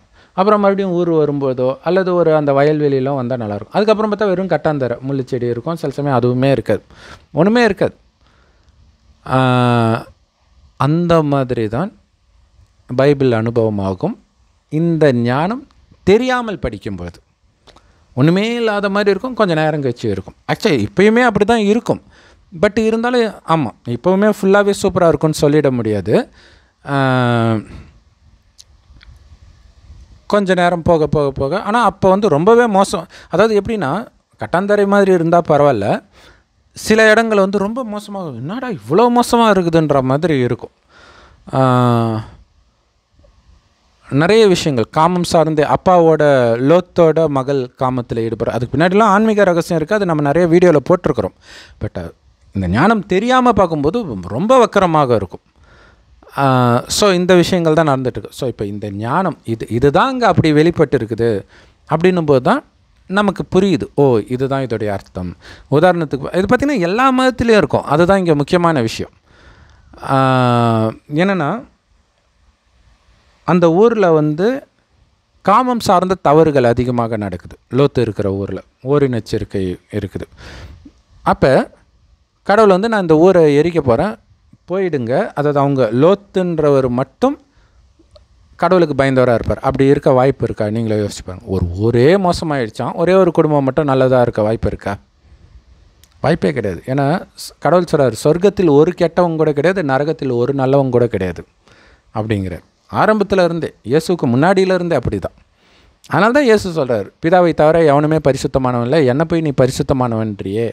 இது வந்து யோசிக்கணும், ஏன் அப்படி சொல்கிறாரு? அப்போ பரிசுத்த ஆவி, இப்போ பரிசுத்த ஆவினாலே என்ன அர்த்தம்? உள்ள யார் உடம்புல வராரோ அவர் பரிசுத்தம் இல்லைன்னு தான் அர்த்தம். இல்லாட்டினா அதை பரிசுத்த ஆவின்னு சொல்ல வேண்டிய அவசியம் கிடையாது. ஸோ இதுவுமே எல்லாருக்கும் புரியாது இல்லையா? அதுதான் விஷயமே. கிறிஸ்தவ மதத்தில் சொல்லப்பட்ட விஷயம், உண்மையான விஷயம் என்னன்றதே கிறிஸ்தவர்களுக்கு புரியாத பொழுது அதுக்கு முன்னாடி வந்த மதத்தை பற்றி அவங்களுக்கு என்ன புரியும்? அதான் அங்கே விஷயமே. சரி, ஆனால் அதுக்காக இந்து மதம் உயர்ந்ததுன்னு சொல்லலை. ஆதிசநாதன தேவி தேவதா தர்மம் மட்டும்தான் உயர்ந்தது, பரிசுத்தமானது, தூய்மையாக இருந்தது, அதனால் உயர்ந்தது. கடவுளால் நேரடியாக படைக்கப்பட்டது, அதனால் உயர்ந்தது. மற்ற மதங்கள் அந்த மதம் கீழான நிலை அடைய அடைய பிரிஞ்சு வருது வெவ்வேறு மதங்களாக. இப்போ பார்த்திங்கன்னா, கடவுள் இங்கே இருக்காரா? இது பார்த்திங்கன்னா ஒரு மரத்தை தலைகீழே கட்டி தொங்க விட்ட மாதிரி இருக்குதா? கீதையில் இருக்கும், தலைகீழ் சிருஷ்டி மரத்தின் விதையாக நான் இருக்கிறேன். கீதையை படிக்கிற யாருக்காவது தெரியும்னு நினைக்கிறீங்க? யாருக்கும் தெரியாது. கடவுள் ஞானத்தை கேட்கும்போது ஏற்கனவே கீதை இதை நம்ம படிச்சிருக்கிறோமே அப்படின்னு தோணுது. அதே மாதிரி தான் பைபிள் நிறைய விஷயங்கள்லாம். ஸோ அப்போ பாருங்கள், இந்த தண்டு பகுதி இருக்குது இல்லையா, இந்த தண்டு பகுதி அதுவும் கடவுளுக்கு பக்கத்தில் இருக்கிற ஆத்மா தான் முதல்ல வரும். அப்படியே கொஞ்சம் கொஞ்சமாக லேட்டாக வர வர இப்படியே 2500 வருஷம். அடுத்தது ஒரு கிளையும், ஒரு கிளை கிறிஸ்தவ மதம்னு வச்சுக்கோங்க, இன்னொன்று இஸ்லாமிய மதம், புத்த மதம், சீக்கிய மதம், இப்படி ஒவ்வொரு கிளை. இப்போ கிறிஸ்தவ மதம்னு ஒரு கிளையை எடுக்கிறீங்கன்னா ஆரம்பத்தில் வரக்கூடியவர் கிறிஸ்து, மேலேருந்து டக்குன்னு கீழே வருது. ஏற்கனவே இயேசுன்னு ஒருத்தர் இருக்கிறாரு, அவர் உடம்புல வருது. அந்த கிறிஸ்து தான் கிறிஸ்தவ தர்மத்தில் வர முதல் ஆத்மா. அப்போ அவர் ஞானத்தை யாருக்கு கொடுத்தாரு? கிறிஸ்தவர்களை தவிர யாருக்கும் அந்த ஞானம் பிடிக்காது இப்போ வரைக்கும். அப்படி இருக்கும்போது யாருக்கு கொடுத்தாரு? அதனால தான் அதை அப்போ யாரும் ஏற்றுக்கலை. அடுத்தது கொஞ்சம் கொஞ்சமாக கிறிஸ்தவ ஆத்மாக்கள் வர ஆரம்பிக்கும். ஒரு 100-200 வருடம் கழித்து இந்த ஞானம் பிடித்து அப்புறம்தான் அந்த மதம் விஸ்தாரமாகி அப்புறம் உலகத்தையே பிடிக்கிற அளவுக்கு பெரிய ஆள் ஆகிடுறாங்க. ஸோ இப்படி தான் ஒரு மதமுமே வருது. இதை இன்னும் கரெக்டாக சொல்லணுன்னா இப்படி பார்க்கலாம். பூமியில் ஒரு விதையிலிருந்து வருது, அந்த விதை தான் ஞானம். அந்த விதைக்கிட்டேருந்து ஞானத்தை எடுக்கிறவங்க தான் பிரம்மகுமார் குமாரிகள். வெளியில் தெரியாது, சாதாரணமாக இருக்கிறோம் இல்லையா? இவர்கள் தான் சொர்க்கத்திற்கு தகுதியானதுனால, அதாவது அங்கே இருக்கிற மாதிரியே காமம் இல்லாமல், கோபம் இல்லாமல், பற்று இல்லாமல், பேராசை இல்லாமல், அகங்காரம் இல்லாமல் இருப்பவர்கள் தான் சொர்க்கத்தில் நிம்மதியாக ஆட்சி செய்ய முடியும். ஏன் மதம் பெருசு, ஏன் ஜாதி பெருசு, ஏன் மொழி பெருசு அப்படின்னு இருந்தால் அதையும் நரகமாக்கிடுவாங்க. அதனால தான் அவங்க சொர்க்கத்துக்கு வர்றது கிடையாது. ஏன் மற்ற மதத்தினர் வர்றது கிடையாது? எந்த மதத்தினரும், இந்துவோ கிறிஸ்டினோ முஸ்லீமோ யாருமே வர முடியாது. ஏன்னா எல்லாம் ஒரு கிளையை பிடிச்சி தொங்கிட்டு இருக்கிறது. அந்த கிளையை விட்டுட்டு நேராக விதைக்கிட்ட ஞானத்தை எடுத்தால் மட்டுமே தண்டு வர முடியும். மற்றதெல்லாம் கிளைக்கு முன்னாடி தானே தண்டு வரும். அந்த தண்டு தான் ஆதிசநாதன தேவி தேவதா தர்மம். ஆக்சுவலாக இயேசுடைய, நான் ஒரு கிறிஸ்தவ சகோதரர்கிட்ட கேட்டேன், ஜெகோவின் சாட்சிகள், இயேசு அத்திமரம் அவருக்கு பசி எடுக்கும்போது அத்திமரம் இல்லைன்னொடனே கருகி போக கடவுள்ன்ட்டு கோபத்தில் திட்டுறார். அப்புறம் எங்கேயோ போயிட்டு திரும்பி வரும் பார்த்தா அது கருகிடுச்சான். அப்படியே இவங்கெல்லாம் அப்படியே ஆச்சரியப்பட்டான். ஐயோ, யார்ப்பா இந்த மனுஷன் சொன்னதெல்லாம் பலிக்குது. அவர் கருகி இருக்க ஒன்றுத்துக்கு இல்லாத மரத்தில் அப்படியே தளன்னு இருன்னு சொல்லியிருந்தா ஓகே, நீங்கள் கடவுள்னு சொல்லலாம். சாபம் கொடுக்குறவன் எப்படி கடவுளாக இருக்க முடியும்? யோசித்து பார்க்கணும் இல்லையா? அங்கே என்னென்னா, அப்படிப்பட்ட எதுக்கத்தாலும் சுறுசுறுன்னு கோபப்படுற ஒரு மனிதன் கடைசியில் தெய்வீக நிலையை அடையிறான். சிலுவையில் சுமக்கும்போது, அங்கே விலா எலும்பில் குத்தும்போது அவரால் எதுவும் பண்ண முடியாது, அது வேறு விஷயம். பட் இருந்தாலும் மனசுக்குள்ளேயாவது சபிக்கலாம்ல. ஏண்டா நானே குத்துவீரும் கொலைவீரமாக தொங்குறேன், என்னை போய் விலா எலும்பில் குத்துறேன், நீலாம் நல்லா இருப்பியாடான்னு சொல்லலாம்ல மனசுக்குள்ளே. ஆனால் பாவம் அவங்க என்ன பண்ணுறாங்கன்னு அவங்களுக்கே தெரியல அப்படின்னு சொல்கிறார். அது மட்டும் இல்லை, அவரை மன்னியுங்கள் அப்படின்றார். ஸோ கிறிஸ்தவ மதத்துடைய உச்சக்கட்டம் இது தான். அதனால தான் அவங்க அந்த ஒரு விஷயத்தைத்தான் பேசிகிட்டு இருப்பாங்க. எனக்காக மறித்தீர் ஆண்டவரே, நீ எப்படியெல்லாம் கஷ்டப்பட்டு இருப்பீர் ஆண்டவரே. இப்போ சமீபமாக ஒரு வீடியோ பார்த்தேன், ஒளியே அங்கே தொங்குது சிலுவையில், சுற்றி இருட்டாயிடுச்சு, எல்லாம் இருட்டாயிடுச்சு. பயங்கரமான ஆக்டிங் அது. அதை நீங்கள் பார்த்தீங்கன்னா விழுந்து விழுந்து சிரிப்பீங்க. பட் ஆனால் அவர் உள்ளபூர்வமாக பண்ணுறார். பட் ஆனால் அது பயங்கரமாக இருக்கும். எப்படி சொல்லுவார்னா, ஒளியே அங்கே தொங்குது, எல்லாம் இருட்டாயிடுச்சு, அப்போ அந்த ஒளிக்கு எப்படி வலிச்சிருக்கும் அப்படிங்கிறார். நீங்கள் எந்த சர்ச்சுக்கு போனாலும், எந்த பிரிவுக்கு போனாலும், அந்த சிலுவையில் தொங்கின விஷயத்தை எவ்வளவு எக்ஸாஜரேட் பண்ண முடியுமோ அவ்வளோ எக்ஸாஜரேட் பண்ணுவாங்க. ஏன்னா உங்களுடைய நம்பிக்கை என்னென்னா, நான் எதுவும் பண்ண விரும்பலப்பா, நீ எனக்காக செத்தன்னு நான் நம்புகிறேன், நான் செஞ்ச பாவமெல்லாம் போயிடுச்சு, என் பாவத்தை மன்னிக்க ஒருத்தன் வேணும், அவனை நான் கடவுளாக்கிடுறேன், நீ கடவுளாகிரு, இல்லாமல் போ, அது எனக்கு கவலை கிடையாது அப்படின்றாங்களே. ஸோ அதை தான் நம்ம ஏற்கனவே இயேசு உண்மையில் யாருன்ற வீடியோ போட்டோம். அப்படி நீங்கள் உங்களுக்கு எவ்வளோ பெரிய துரோகம் செய்தாலும் அவர்களை மன்னிச்சிடுங்கன்னு கடவுள்கிட்ட கேட்கறது கிடையாது, அது பக்தி. ஆனால் கடவுள் மன்னிக்க தேவையில்ல, நீங்கள் மன்னிக்கிறது மட்டும் கிடையாது, அவன் நல்லா இருக்கணும்னு மனதார நீங்கள் நினைக்கணும். ஒரு முறை அவன் உங்களுக்கு துக்கம் கொடுத்தான்னா 10 முறை அவனுக்கு சுகத்தை கொடுங்கள்னு கடவுள் சொல்கிறார். இது வந்து பைபிளில் கூட 7 முறை அல்ல 70 முறை மன்னிக்க வந்துட்டு இயேசு சொன்னதாக இருக்கும். இங்கே மன்னிக்கிறது மட்டும் இல்லை, அவன் உண்மையிலே நல்லா இருக்கணும்னு நினைத்தால் அது யார் பண்ணுவா? அதுக்கு ட்ரைனிங் கடவுள் கொடுத்துட்டு இருக்கிறார் பிரம்மகுமாரிகள் மூலமாக. அதுதான் அங்கே தேவமைந்தன் கடவுளின் குழந்தைன்றது. இப்போ நாம தான் கடவுள்கிட்ட நேரடியாக ஞானத்தை எடுக்கிறோம். ஸோ பிரம்மகுமாரிகளுடைய நினைவு தான் அங்கே இயேசு. அப்போ ஏன்னா கர்மத்தின் விதி இருக்குது. சொர்க்கத்தில் எந்த பாவமும் செய்யலை, நரகத்தில் பாவம் செய்கிறோம், மற்றவர்களும் பாவம் செய்கிறாங்க. இந்த காமம் கோபம் பற்று பேராசை அகங்காரத்தில் உந்தப்பட்டு நிறைய பாவம் செய்வோம், மற்றவர்களும் செய்வாங்க. நமக்கு அவங்க துக்கம் கொடுக்கும்போது ஒன்று அவங்கள அடிப்போம், நமக்கு பவர் இருந்தால், இல்லாட்டினா சபிப்போம். கடவுள் சொல்கிறார், இப்படி சபிச்சே தான் பாரத பூமி இப்படி பிச்சைக்கார நாடாக ஆயிடுச்சு, கடன் வாங்குகிற நிலைமை வந்துடுச்சு. ஆனால் ஒரு காலத்தில் எப்படி இருந்துச்சு பாரதம் தெரியுமா? இன்னை வரைக்கும் பொண்ணுலக பாரதம்னு வார்த்தையினால் சொல்கிறோம், தெரியாமலே. ஏதோ அந்த ரைமிங்காக வருதுன்ட்டு யூஸ் பண்ணுறாங்க போல இருக்கு. ஆனால் நிஜமாகவே இருந்தது அப்படி. ஆனால் இன்றைக்கி இப்படி ஆனது காரணம், நான் உன் கண்ணு குத்துறேன், நீ என் கண்ணை குத்து, இப்படியே போயிட்டோம். இப்படியே போனால் எவ்வளோ நேரம் போகிறது? கடவுள் இப்போ ஞானத்தை கொடுக்கறது சொர்க்கத்துக்கு. இப்போ உனக்கு துக்கம் கொடுக்குறவனுக்கு நீ சாபம் கொடுக்கலாம். அந்த சாபத்தை அவன் அனுபவிக்கணும்னா இன்னும் உலகம் நீண்டுக்கிட்டே போகும். இப்போவே உலகம் எங்கே பார்த்தாலும் கற்பழிப்பு, கொரோனா, இயற்கை சீற்றம், அது இதுன்னு வந்துட்டு இருக்கு. இன்னும் எவ்வளோ நாள்?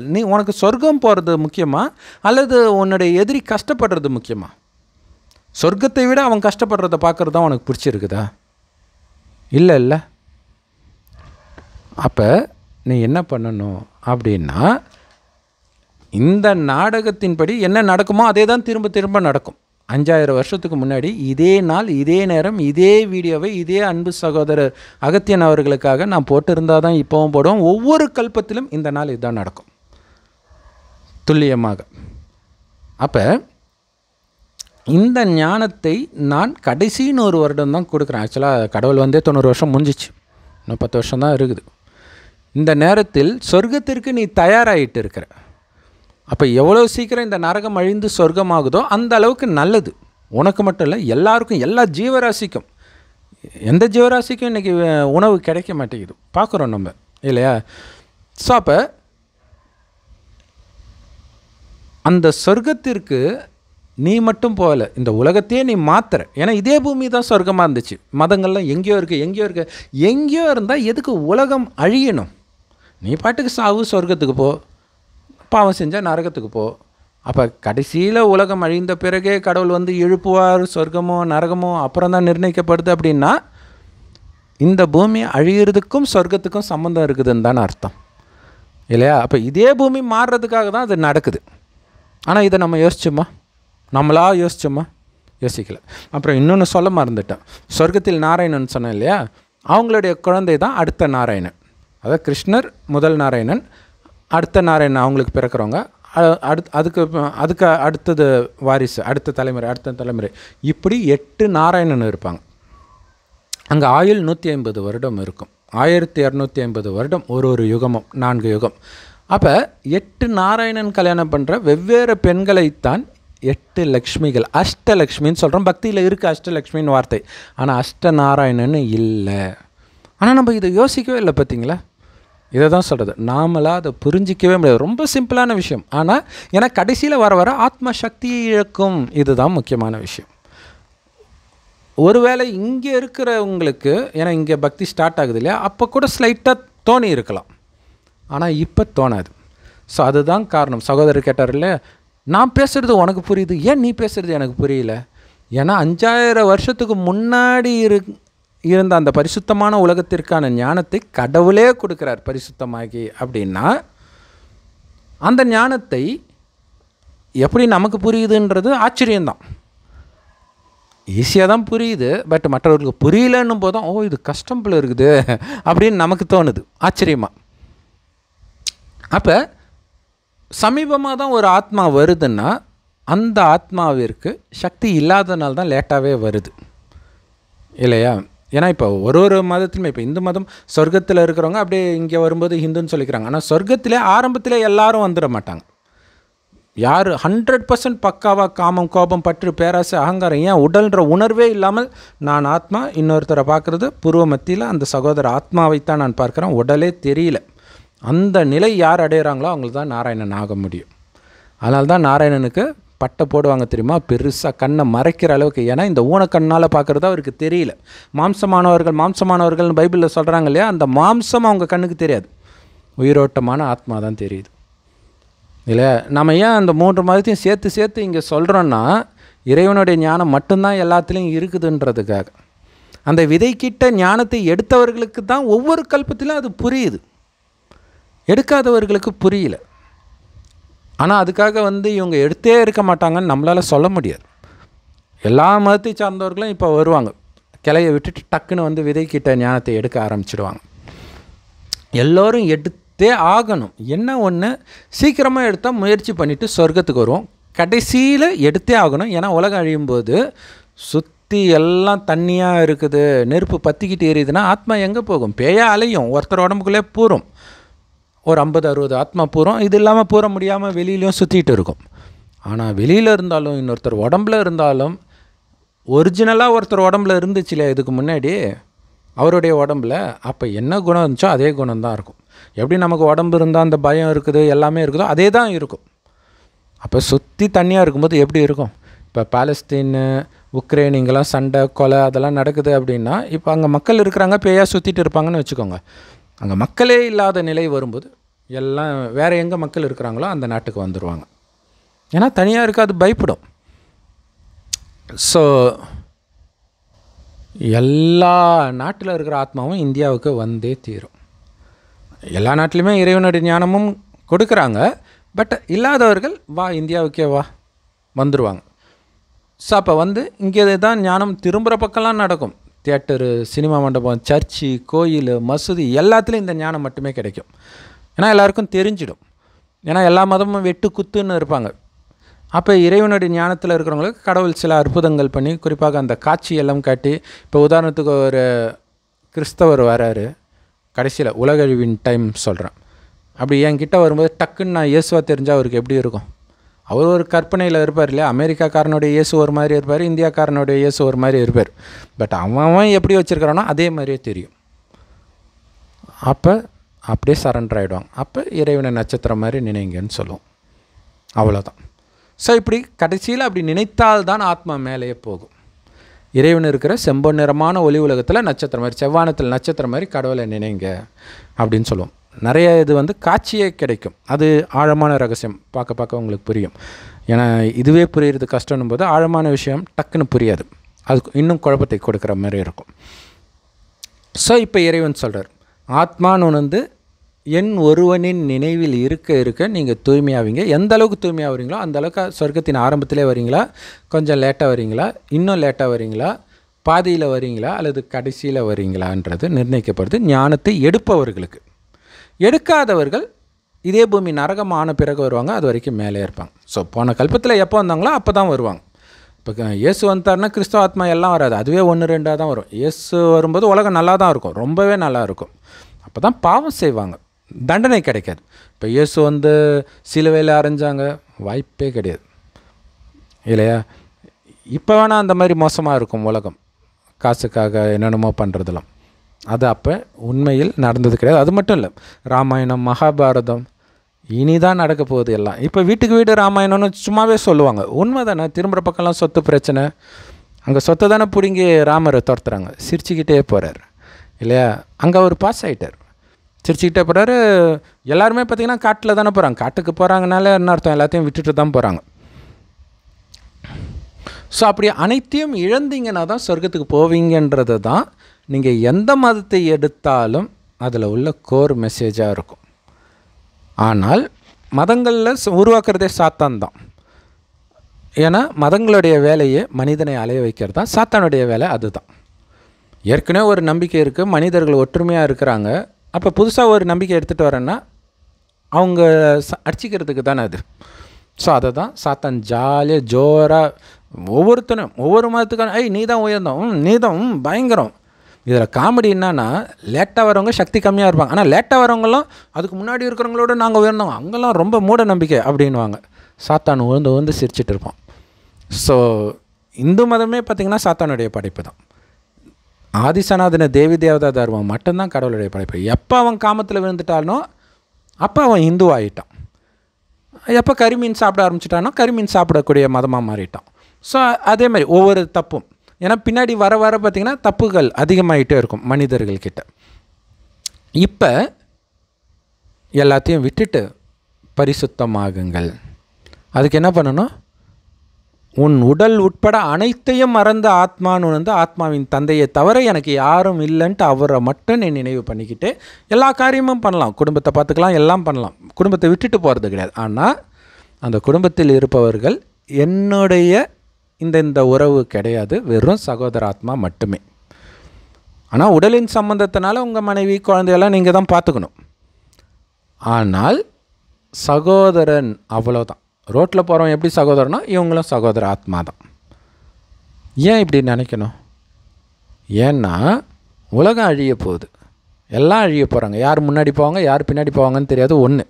இன்னொன்று, நிறைய பாவம் செஞ்சுட்டு வந்திருக்கிறோம், டக்குன்னு போயிட மாட்டீங்க. இங்கே எல்லா துக்கமும் அனுபவிச்சுட்டு தான் போவீங்க. அப்போ என்னுடையவர்களும் போது அவன் மட்டும் கஷ்டப்பட மாட்டான், சேர்ந்து நீங்களும் கஷ்டப்படுவீங்க. அவன் செஞ்ச பாவத்துக்கு அவன் தண்டனை அனுபவிச்சா பரவாயில்ல, நீங்கள் எதுக்கு அனுபவிக்கிறீங்க? தன் குழந்தைகளை அந்த துக்கத்திலேருந்து காப்பாற்றுறதுக்கு தான் இப்படி பண்ண சொல்கிறேன். ஆத்மா பரமாத்மா. இப்போ சொர்க்கத்தில் உள்ள குணம், அந்த காமம் இல்லை, கோபம் இல்லை, பற்று இல்லை, அந்த நிலை இறைவனை நினைக்க இறைவனுடைய ஞானமாகிய முரளியை கேட்கணும்.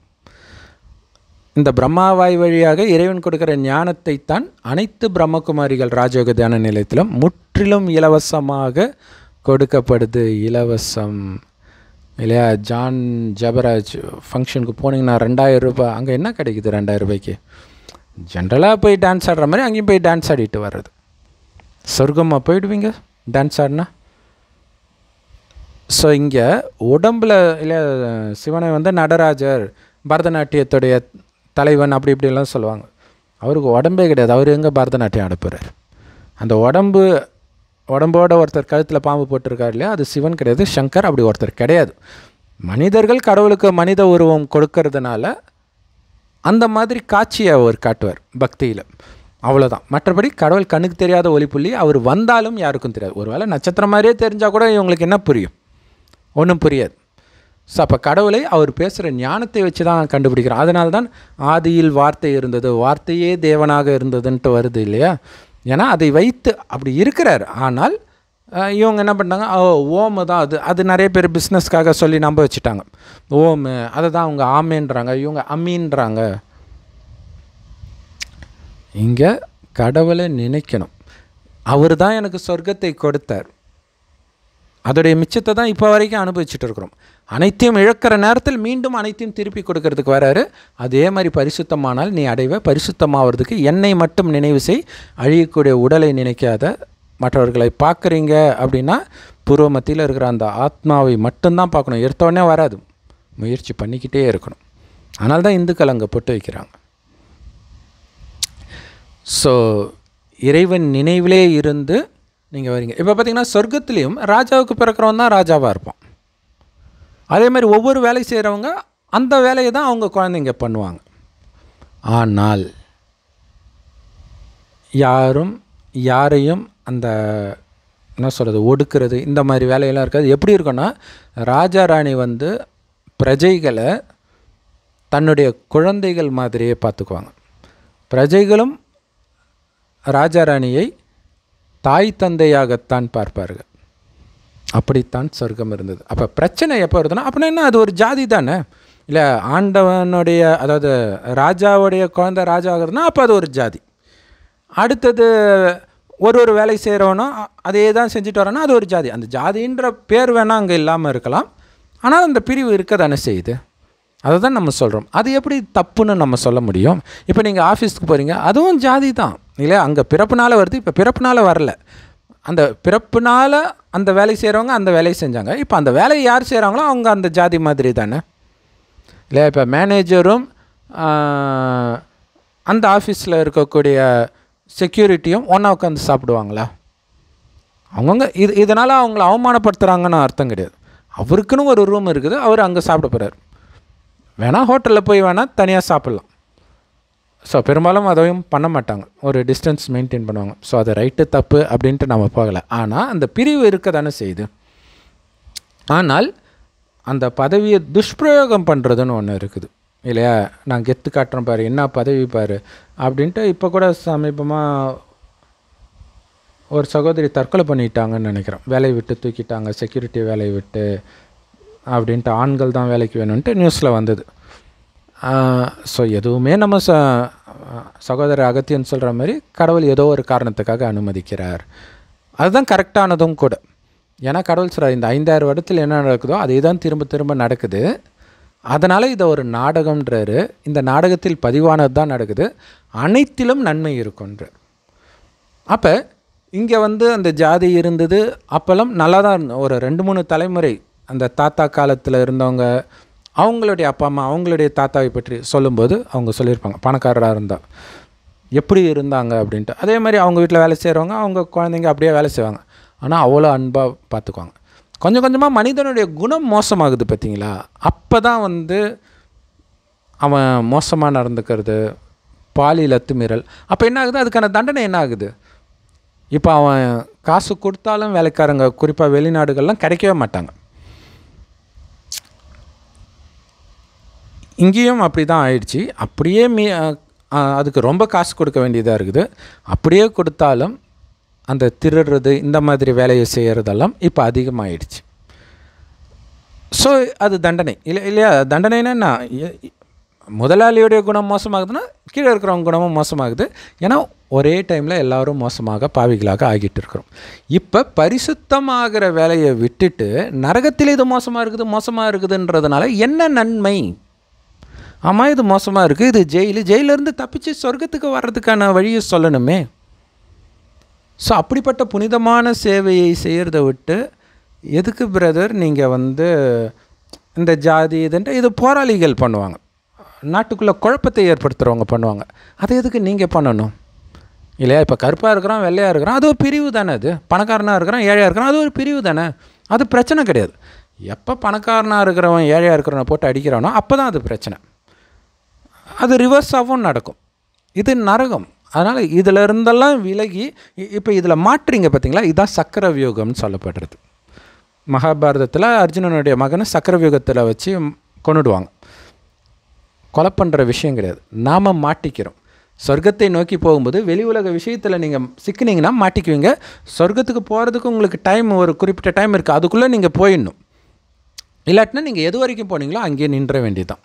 இதுதான் அங்கே லோத்துடைய மனைவி ஒரு டைமுக்கு அப்புறம் அப்படியே நின்றுடுறாங்க, திரும்பி பார்க்குறாங்க, அப்படியே அங்கே சுண்ணாம்புக்கெல்லாம் நின்றுவாங்க. இதே கதை இந்து மதத்துலேயும் வரும். அகலிகை அப்படின்றவங்க இந்திரனுடைய அழகில் மயங்கிடுவாங்க, அவங்க ஹஸ்பண்ட் சாபம் கொடுப்பார், கல்லாயிடுவாங்க. ஒரே கதை. ஆனால் பாவம் முஸ்லீம்கள் பைபிளை படிக்கிறதில்ல, கிறிஸ்தவர்கள் இந்து விஷயத்தை பார்க்குறதில்ல. ஸோ அப்போ இவங்களே பெருமை அடிச்சுக்கு வந்தான், இதை மாதிரி ஒரு கடவுள் இருக்கிறாரா பாரு, பாவத்தை மன்னித்தார், சிலுவையில் சுமந்தார். அப்படி ஒன்றும் நடக்கவே கிடையாது. ஃபஸ்ட்டு நீங்கள் பாவத்தை மன்னித்தால் அது உங்களுடைய நினைவு. அது அந்த அளவுக்கு சக்தி யாருக்கு கிடைக்கும்? இப்போ இந்து கோயிலில் உட்காந்துட்டு இருக்கிறாங்கல்ல தேவதைகள், விக்கிர வழிபாடு இருக்கக்கூடாது சாத்தான், இயேசுவைத்தான் நீங்கள் சொல்கிறீங்க. அந்த இயேசு கதை தான் இங்கே நடக்கிறது, நிஜத்தில் நடக்குது. என்ன நடக்குது? இப்போ நாம் இறைவனர் ஞானத்தை கேட்கும்போது இந்த மாதிரி துரோகம் இதெல்லாம் வரும்போது சிரித்த முகத்தோடு அந்த இடத்த விட்டு வெளியேறது மட்டும் இல்லை, அவன் நல்லா இருக்கணும்னு மனதார நினச்சிட்டு வரோம். அவங்களுடைய நினைவு வரும்போதெல்லாம் நம்மை அறியாமல் அவன் மோசமாக நாசமாக போகணுன்ற எண்ணம் வந்துடக்கூடாது. அவன் ரொம்ப நல்லா இருக்கணும், ஏன்னா அவனுடைய குணம் மோசமாயிடுச்சு, அந்த குணம் அற்புதமாக மாறணும். அவர்கள் இப்போ உங்களுக்கு துக்கம் கொடுக்குறவங்க சொர்க்கத்துக்கு ஒரு வேளை வர்றதா இருந்தால், இந்த ஞானத்தை எடுத்தவர்களாக இருந்தால் அங்கே உங்களுக்கு வேலைக்காரர்களாக வருவாங்க. மொத்தத்தில் இப்போ தண்டனை அனுபவிக்காமல் தப்பிச்சிடுறாங்க. அதுதான் அங்கே முக்கியமான விஷயம். ஆனால் இயேசு என்ன போதிச்சார் யோசிச்சு பாருங்க. ஒரு இடத்துக்கு போகிறீங்க, ஒரு ஊருக்கு போகிறீங்க, அந்த ஊரில் ஒரு வீட்டு வாசலில் நில்லுங்க, உங்களை உள்ளே கூப்பிட்றாங்களா பாருங்கள். நைட்டு தங்கணும் இல்லையா, எங்கேயாச்சும் கூப்பிடலையா, அப்படியே கீழே பாருங்கள், ஒரு ஸ்டெப்பு பின்னாடி வைங்க, உங்கள் காலடி மண் எடுங்க, நாசமாக போடான்னு சபிங்க. இவர் எப்படிங்க கடவுள் ஆவார்? யோசிச்சு பாருங்க. ஆனால் இது என்னென்னா, அப்படிப்பட்டவர்கள் தான் நாம். அப்படி இருந்தவர்கள் இறைவன் ஞானத்தை அடைந்து என்ன நிலை அடையிறாங்கன்றதான் இயேசுவோடைய கதை, கற்பனை கதை மட்டுமே. ஆனால் உங்களுக்கு நாங்கள் சொல்கிற ஞானம் புரியலன்னு வச்சுக்கலாம், தயவுசெய்து இயேசுவை விட்டுறாதீங்க. ஏன்னா அதையும் விட்டால் உங்கள் நிலைமை என்ன வருது? எதையாவது ஒன்றத்தை பிடிச்சிக்கோங்கன்னு தான் கடவுள் சொல்கிறார். ஏன்னா இந்த ஞானம் எல்லோருக்கும் புரியாது.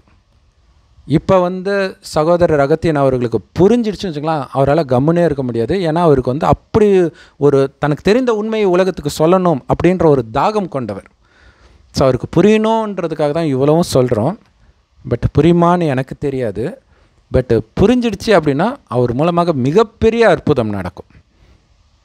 இந்த ஞானத்தை எல்லாரையும் விட முன்னாடி அவர் சொல்லுவார். ஸோ சாரம் இவ்வளோ தான் பிரதர். எல்லோருக்குமே, எல்லா சகோதர சகோதரிகளுக்குமே சொர்க்கமாக இருக்கும்போது தெய்வீக குணம் இருந்தது, ஆத்ம உணர்வில் இருந்ததுனால. எப்போ ஆத்மான்றதை மறந்து உடல் உணர்வுக்கு வந்துட்டோமோ அப்போ காமம், கோபம், பற்று, பேராசை, அகங்காரம் பாவம் மேலே பாவம் செய்து அதற்கான தண்டனையாக அழகு, ஆரோக்கியம், செல்வம் அனைத்தையும் இழந்து இருக்கும்போது மீண்டும் அனைத்தையும் அடையிறதுக்காக இறைவன் சொல்கிறார், என்னை நினைவு செய்து என்னை மாதிரியே பரிசுத்தமாக. அப்போ அவரை பற்றி தெரிஞ்சு நினைக்கணும். அது இறைவன் கொடுக்குற ஞானம். அந்த முரளியை தினம் தினம் கேட்க கேட்க இவ்வளோ அற்புதமானவராக என்னுடைய அப்பா அப்படின்னு தெரியும். அவங்க கற்பனையில் இயேசு எப்படி துடித்திருப்பார். அவர் சொன்னார், அவங்கக்கிட்ட துடிக்கிறாரு, உன்னுடைய ரத்தத்தை நான் சிந்திட்டு இருக்கிறேன் அப்படின்னு சொல்லிட்டு இருந்தார் அவர். எங்கேயோ ஒரு இடத்துல பைபிள் அந்த மாதிரி இருக்குது. அது அந்த மதத்துடைய தனித்தன்மைன்னு வச்சுக்கோங்களேன். அது ஒன்று உருவாக்கிட்டாங்க. ஓகே, அதுதான் அந்த மதம். ஒவ்வொரு மதத்திலும், முஸ்லீம் மதத்தில் கேட்டிங்கன்னா, என்னப்பா உங்களுடைய செய்தி? அல்லாவே கடவுள். அப்படியா? அல்லான்னா என்னப்பா அர்த்தம்? அரபு மொழியில் கடவுள்னு அர்த்தம். ஓ, கடவுளே கடவுள்ன்றது தான் செய்தியா? நல்ல செய்திப்பா, வச்சுக்குப்பா. ஏன்னா அது அந்த மதத்துடைய சிறப்பு, அவ்வளோதான். ஆனால் இது பேர் பக்தி. நரகத்தில் ஏதோ ஒன்று ஆறுதலாக பிடிச்சிக்கிறீங்க. ஆனால் எங்கே பிடிக்கிறீங்க? உங்களுக்கு துக்கம் வந்தால் கடவுளே கடவுளேன்ற கத்துறீங்க பார்த்தீங்களா, அதுக்கு பேர் தான் பக்தி. அது நீங்கள் அல்லான்னு சொல்லுங்கள், இயேசுன்னு சொல்லுங்கள், நாராயணா சொல்லுங்கள், கோவிந்தா சொல்லுங்கள், எது வேணாலும் சொல்லுங்கள், பக்தி தான். ஞானம் எது தெரியுமா? எவ்வளவு துக்கம் வந்தாலும், ஆஹா, இந்த துக்கத்தை தாங்கிக்கிறதுனால இதுவரைக்கும் நான் செய்த பாவத்திலேருந்து நான் விடுதலை அடைகிறேன். ஆனால் அது மட்டும் இல்லை, நான் இறைவனின் நினைவில் சொர்க்கத்துக்கு போயிட்டு இருக்கிறேன். அதுக்கு முன்னாடி என்னை பிடிச்ச அந்த பாவம், போக விடாமல் தடுக்கிற அந்த பாவமெல்லாம் என்னை விட்டு போகுது. என்னது? ஒருத்தன் என்னை திட்டுறான், நான் சொர்க்கத்துக்கு போயிட்டு இருக்கிறேன்ற அந்த போதையில் அவன் திட்டுறது என்னை கொஞ்சம் கூட தாக்காது. புரியுது உங்களுக்கு? இங்கே வலியே இருக்காது. அதான் இங்கே முக்கியமான விஷயம். அப்படி சிரித்த முகத்தோடு அந்த துக்கம், அதுதான் கடவுள் சொல்கிறார், நீங்கள் துக்கம் மற்றவர்களுக்கு கொடுக்கவும் கூடாது, எடுக்கவும் கூடாது. என் நினைவின் போதையில் இருக்கும் பொழுது அவங்க காரி துப்புனாலும் உங்களுக்கு தெரியாது, ஆனந்தமாக போயிட்டே இருப்பீங்க. ஸோ நம்ம சேனல் ஒன்றும் பெரிய சேனல் கிடையாது, ரொம்ப கம்மியான வியூஸ் தான் வரும். அந்த கம்மியான வியூஸ்லேயே எவ்வளோ கமெண்ட் நெகட்டிவாக வருது பாருங்க. அது போய் டெலீட் பண்ண தெரியாதா? அது எல்லாமே கண்டிப்பாக படிப்போம் இல்லையா? ஏன்னா படிக்கிற ரொம்ப 4-5 கமெண்ட்டு தான் வரும், அதிலே ஒரு 90% நெகட்டிவ் கமெண்ட்டு தான் வரும். ஏன்னா இப்போ அடிக்கிறது அப்படி தான் அடிப்பாங்க. இதை தான் அங்கே சிலுவையில் அடித்தாங்க, இது பண்ணாங்க, அது பண்ணாங்கன்னு. அப்போ சிரித்த இது மட்டும் கிடையாது, அதேமாதிரி குடும்பத்தில் எல்லாத்துலேயுமே வரும் அவமானங்கள், எல்லாமே வரும். ஆனால் அந்த சொர்க்கத்துக்கு போகிற போதை ப்ளஸ் இது எல்லாத்துலேயும் நன்மை இருக்குது அப்படிங்கிறத நடைமுறையில் பார்த்துக்கிட்டே இருப்போம். இங்கே அனைத்தையும் விடுறதுக்கு தான் கடவுள் கற்றுக் கொடுக்குறாரு, இங்கே எதையும் அடையிறது கிடையாது. இது நரகம், இங்கே பிடிச்சிட்டு என்ன பண்ண போகிறீங்க? அழிவு போகிற இடத்துல. ஸோ அதை தான் அர்ஜுனன் கிட்ட சொல்லுவார். அவங்க ஏற்கனவே செத்து போயிட்டாங்க, அம்பு விடுன்னுவார். அப்படின்னா கொலை பண்ணுன்னு கடவுள் சொல்கிறாருன்னு இல்லை. ஆனால் நீங்கள் மதத்தோடு பார்த்தீங்கன்னா அப்படி தான் தோணும். கண்ணுக்கு கண், பல்லுக்கு பல்லுன்ட்டு பைபிள் பழைய ஏற்பாடில் இருக்கும். ஒன்றுத்துக்கும் பின்னாடி ஆழமான ரகசியம் இருக்குது. நம்மளுடைய பைபிள் சேனலில் ஒன்று நம்ம போட்டுட்ருக்குறோம். எந்த பாதிரியார் வாயிலையும் பைபிளில் நாம் எடுக்கக்கூடிய அந்த ரகசியங்கள் சத்தியமாக நீங்கள் கேட்டிருக்க மாட்டீங்க. ஸோ அவசியம் அதை பாருங்கள். இது புரிஞ்சிச்சுன்னா அது உங்களுக்கு பிடிக்கும். பைபிளும் சரி, குரான் சேனலும் போடுறோம், அதையும் அவசியம் பாருங்கள். ஸோ இப்போ இயேசுவாக ஆகிறதுக்கு கடவுள் ட்ரைனிங் கொடுக்குறார், ராமராக ஆகிறதுக்கு கடவுள் ட்ரைனிங் கொடுக்குறார். அதாவது அந்த ஆக்சுவலாக இயேசுவாகிறது நம்ம லட்சியம் கிடையாது இல்லையா? சொர்க்கத்துக்கு வராதவர் ஆகிறதுக்காக நம்ம இவ்வளோ முயற்சி பண்ணுறோம். நாராயணன் ஆகிறதுக்கு லட்சியம். பட் அந்த இயேசுடைய கதை இருக்குது இல்லையா, அந்த கதாபாத்திரம் மாதிரி, அதாவது அந்த கடைசி கிளைமேக்ஸ் ஆரம்பத்தில் இருக்கிற ஒரு மாதிரி கிடையாது, கடைசி கிளைமேக்ஸில் இருக்கிற ஒரு மாதிரி ஆகிறதுக்கான ட்ரைனிங் கடவுள் கொடுக்குறார். ஸோ மனிதன் தெய்வமான கதை தான் இயேசுவோடைய கதை. ஆனால் அப்படி புரிஞ்சுக்கிட்டா பார்க்குறாங்க. இப்போ நம்ம இது சொல்கிறதுன்னா பார்த்திங்கன்னா எத்தனை கிறிஸ்தவர்கள் பார்ப்பாங்கன்னு நீங்கள் நினைக்கிறீங்க? ஆனால் நான் உங்களுக்கு ஜெபிக்கிறோம் ஆண்டவரே, அதுவும் அழுதுகிட்டே ஒரு சகோதரி பேசுகிறாங்க. அவங்க கணவன்கிட்ட கூட அப்படி தான் பேசுவாங்களா என்னன்னு தெரில, சும்மா சாதாரண பேசுவேன், ஆண்டவரே நீ இப்படி பண்ணி, பெரிய கோடீஸ்வரி. ஆனால் அவங்க என்னவோ போங்க இல்லையா, அதுதான் பிடிச்சிருக்குதுன்னா அங்கே போனீங்கன்னா ஃபுல்லாக amen, praise the Lord, Jesus great அப்படி இப்படின்னு போடும். ஜீசஸை பற்றியே நான் தெரிஞ்சுக்க விரும்பல, ஆனால் ஜீசஸ் கிரேட் போட்டு போயிட்டே இருப்பேன். கோவிந்தா கோவிந்தா தான், அதே தான் கோவிந்தா தான் இதுவும். இந்த பாஷையில் God bless you, Jesus is great அப்படி இப்படின்ட்டு போட்டுட்ருக்குறாங்க. அங்கே என்ன அற்புதமான செய்தியை பைபிள் சொல்லுதுன்றதை ஃபாலோ பண்ணுறதுக்கு யாரும் இங்கே தயாராக இல்லை. அது பைபிள்லே வரும். யோபு 36வது அதிகாரமோ 35வது அதிகாரத்திலே வரும். அப்படி கடவுள் எங்கே இருக்கிறார் என்பதை பற்றி கூட கவலைப்படுவது கிடையாது. இவங்க சொல்கிறது, இவங்க புலம்புறதெல்லாம் நாங்கள் சட்டை பண்ணவே மாட்டேன் அப்படின்ட்டு கடவுள் சொல்கிறதாக இருக்கும். அது உண்மையும் கூட. ஏன்னா கடவுள் கலியுகத்தின் இறுதியில் மட்டும்தான் வரார். இது வரைக்கும் நீங்கள் புலம்புன எதுவுமே கடவுளுக்கு தெரியாது. காது இருந்தால் தானே கேட்குறது, கண் இருந்தால் தானே பார்க்குறதுக்கு, மேலே என்ன இருக்குது? கடவுள் இங்கே வந்து ஒருத்தர் உடலை கடனாக பெற்று அவர் வாய் வழியாக இந்த ஞானத்தை கொடுக்கிறார். ஸோ இப்போ அவர் பேசுகிறத நீங்கள் கேட்க தயாராக இல்லை, ஆனால் நீங்கள் பேசுகிறது புலம்புறதெல்லாம் அவர் கேட்கணும்னு நீங்கள் நினைக்கிறீங்க. அப்படிங்கிறது அறியாமை, ஒன்றும் சொல்கிறதுக்கு இல்லை. ஸோ அதிர்ஷ்டம் இருந்தால் இது உங்களுக்கு புரியும். புரிஞ்சிடுச்சு அப்படின்னா கண்டிப்பாக ஃபாலோ பண்ணுவீங்க. எல்லோருக்கும் சொல்ல ஆரம்பிப்பீங்க. சொல்ல ஆரம்பிக்கும் போது உங்கள் மேலே எரியப்படுற கல் சொல்லும், ஆஹா இது எவ்வளோ கஷ்டம்ன்ட்டு. நீங்களே கூட நெகட்டிவ் கமெண்ட் போட்டிருப்பீங்க. ஆனால் இதை மாறி நீங்கள் மற்றவர்களுக்கு சொல்லும்போது தான் அது தெரியும், ஓஹோ இவங்களை மாற்றுறது ரொம்ப கஷ்டம்தான் போல இருக்குது அப்படின்ட்டு. ஓம் சாந்தி. தேங்க்ஸ் ஃபார் வாட்சிங். இறைவன் கொடுக்குற ஞானம் ஒன்றே ஒன்று தான். ஆத்மான்னு ஒன்று வந்து பரமாத்மாவை நினைவு பண்ணிக்கிட்டே இருங்க. அவரை தவிர யாருமே எனக்கு கிடையாது, உடம்பே எனக்கு கிடையாதுன்ற உணர்வில் இருங்க. ஏன்னா ஆத்மா தான் மேலே போகும், உடம்பு தூக்கிட்டுலாம் போயிடாது, உடம்பு இங்கே தான் கிடக்கும். ஸோ இதை புரிஞ்சுக்கோங்க. கோடியில் ஒருத்தர் தான் இதை புரிஞ்சிக்க முடியும். இன்னும் நிறைய ரகசியங்கள் வந்து நம்ம பைபிள் சேனலில் போடலாம். ஓம் சாந்தி. தேங்க்ஸ் ஃபார் வாட்சிங். ஆக்சுவலாக வந்து சகோதரர் அகத்தியன் அவர்கள் அந்த இன்டர்வியூலாம் பார்க்கும்போது எனக்கும் ஆசை. ஏன்னா அவர் கூட பேசுகிறதே நல்லா இருக்கும், இனிமையாக இருக்கும். நம்மளும் கூப்பிட்டு ஏதாவது பேசலாமா அப்படின்னா கண்டிப்பாக அவர் ஒத்துக்குவார், அது எனக்கு தெரியும். பட் ஆனால் என்ன கேள்வி கேட்குறது, ஏன்னா எல்லாத்தையுமே ஏற்கனவே கேட்டுட்டேன். அதனால் என்னத்தை கேட்குறது, சரி இதன் மூலமாக சகோதரர்கிட்ட பேசலாம் அப்படின்னு ஒரு ஆசை. ஓம் சாந்தி பிரதர். தேங்க்யூ. ஓம் சாந்தி. ஸோ இறைவனுடைய ஞானம் ஆத்மான்னு ஒன்று வந்து பரமாத்மாவை நினைவு பண்ணிகிட்டே இருங்க, அவ்வளோதான், வேறு ஒன்றும் இல்லை. முடிஞ்சால் இறைவனுடைய ஞானத்தையும் கேளுங்க. ஓம் சாந்தி. தேங்க்ஸ் ஃபார் வாட்சிங்.